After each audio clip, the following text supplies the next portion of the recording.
A survey published this week by IBM found that only 34% of businesses are actually training their people to work alongside AI.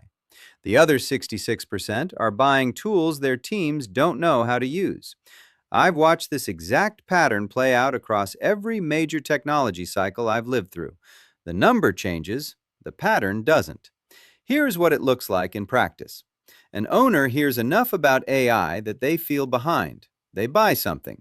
They point it at a problem. The team uses it inconsistently, or not at all, and 6 months later, the owner is convinced the tool doesn't work.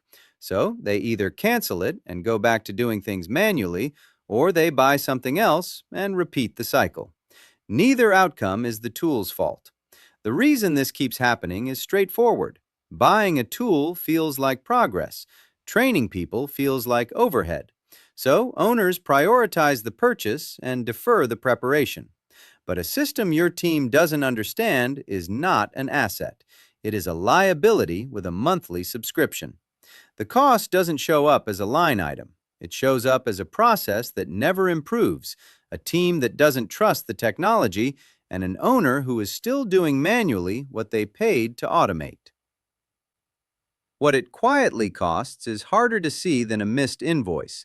Leads come in and don't get followed up on because the automation wasn't set up correctly and nobody knew to check. Customer questions go unanswered longer than they should because the team doesn't trust the AI-drafted response and rewrites it from scratch every time. Reviews don't get requested because the follow-up sequence was configured once and never tested. None of this shows up as a crisis. It just compounds slowly, the way most operational failures do. The reframe I keep coming back to is this: the technology is rarely the problem. The process around the technology is always the problem. AI doesn't fix a broken workflow. It accelerates whatever you already have. If your follow-up process is inconsistent, AI will make it consistently inconsistent, faster. The owners who get real leverage from these tools are not the ones who found the best software. They are the ones who took the time to define the process before they automated it. Here is a concrete example of what this looks like. Imagine a small service business that sets up an AI tool to handle inbound inquiry responses. The tool works. It drafts responses within minutes, but the team was never shown how to review and send them, so the drafts sit in a queue. The owner assumes the tool is sending them. The customer assumes nobody is responding.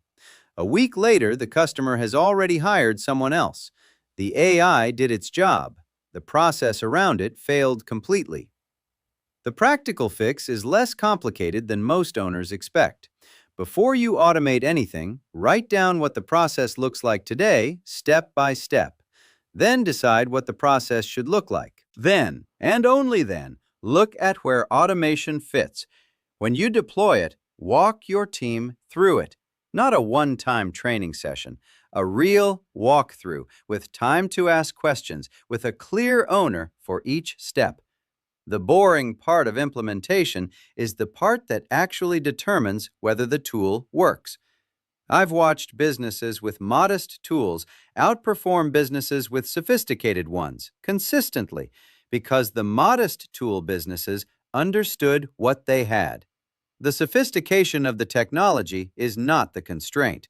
The clarity of the process is the constraint, every time. If you can't describe the process, you can't automate it.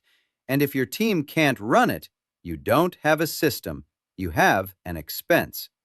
So the question worth sitting with is this: if you looked at every AI tool your business is currently paying for, how many of your people could walk you through exactly how each one works and what they do when it doesn't?